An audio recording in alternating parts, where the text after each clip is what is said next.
Stop adding random popular flavor of the week exercises to your program. Hey everybody, it's Jason Blaha here, and today I'm going to chat with you guys a little bit about understanding that you need core exercises, key exercises that are your foundation for you personally, and those exercises are going to be a little different for you than they are for me, right? We have to accept that.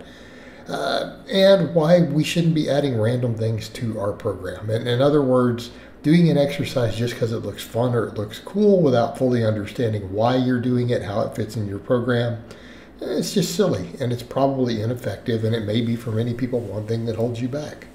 And you know, we should all have our personal basic exercises. What are mine at the time of making this video? My 5 foundational exercises, and I'm glad you asked, thank you for asking, are the squat, the bench press, the deadlift, weighted pull-ups, and barbell curls, right? All people who heard the powerlifting ones weren't expecting that last one.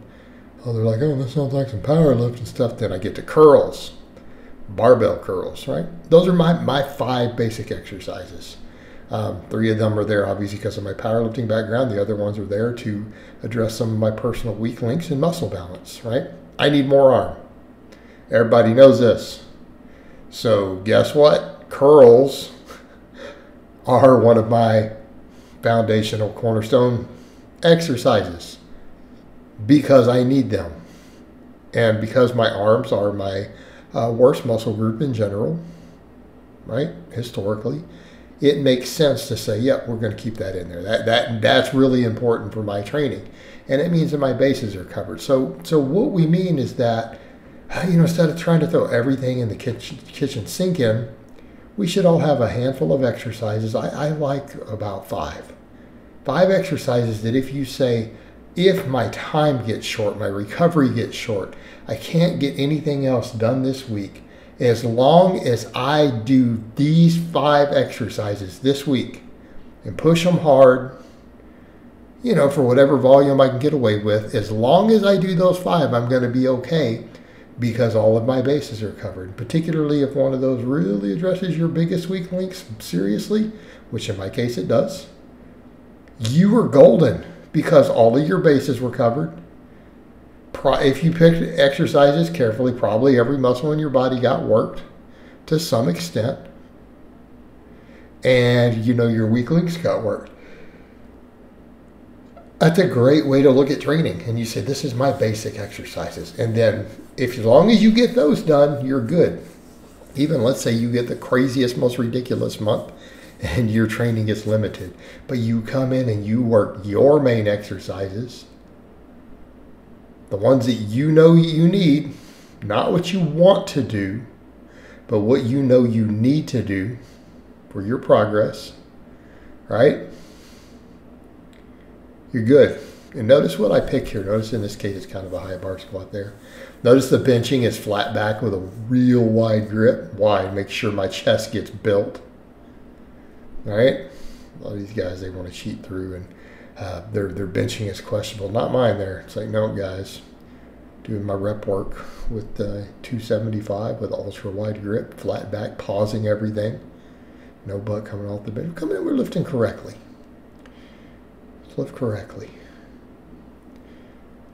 You know, like I like my conventional deadlifts, and this is kind of, you know, not necessarily always best for all my development, but my powerlifting background, and I've had state records, multiple state records in multiple classes in the deadlift. Kind of my thing. So that's really my fun, even though it's a great exercise, that's my fun one.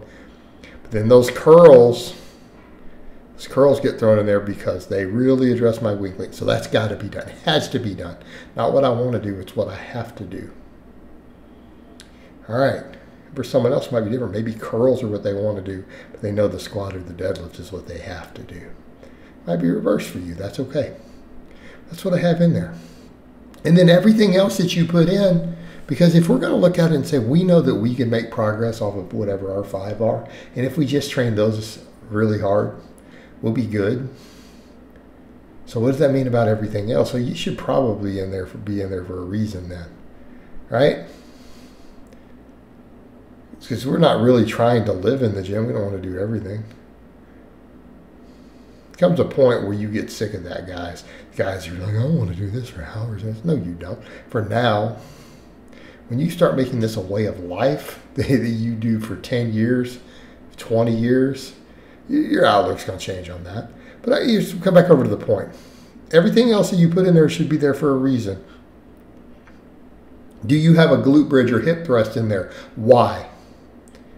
Well, because I saw this other girl. So be girls doing it usually. A lot of guys do them too, though. Fair play. Well, this other girl, this influencer I really like, does them. Well, that's a goofy reason. You need to be in there because you believe that you need extra glute work, right? And because you personally believe that you get a lot of glute development and activation out of them. See, now that would be a good reason. Not because some influencer does it, or it look cool. You gotta be kidding me. Sound like my parents now. Jumping off of a bridge will look cool. Would you do that? Here's my grandparents say, sticking your head in a bucket of poop looked cool. Would you do it? That's what everyone else was doing. Would you do it? Come on. You'd be in there for a reason. If you're doing pullovers, I like pullovers. Is it in there for a reason? Do you know why you're doing it? Is it addressing specific things that you personally need? Is it a really good tool for the exercise, or is there 6 other movements that could do what you're trying to get out of it better? Well, then I would say, well, why are you doing it then? Because I saw you do it. That's not a good enough reason. Maybe I'm doing it for a very specific reason that doesn't apply to you. Probably not. It's a good exercise. How do you know that? That's not how it works. Everything else in there should be there for a reason. You need to be picking your stuff because it's for a reason. Just like those main exercises. Because you're using your valuable time, your valuable recovery resources. What are you doing with it? Why is it in there? So quit picking goofball random stuff, especially when you already know based on what I said. Bet if you really thought through all your goals, you can come up with 5 exercises that you know you could progress on if that's all you did. If you pushed them really, really, really hard.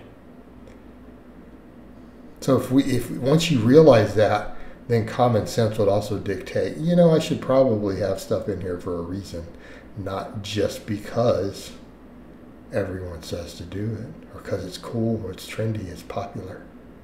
Not a good reason. Be there for a reason. All right, guys, but that's really all I have to say on that today.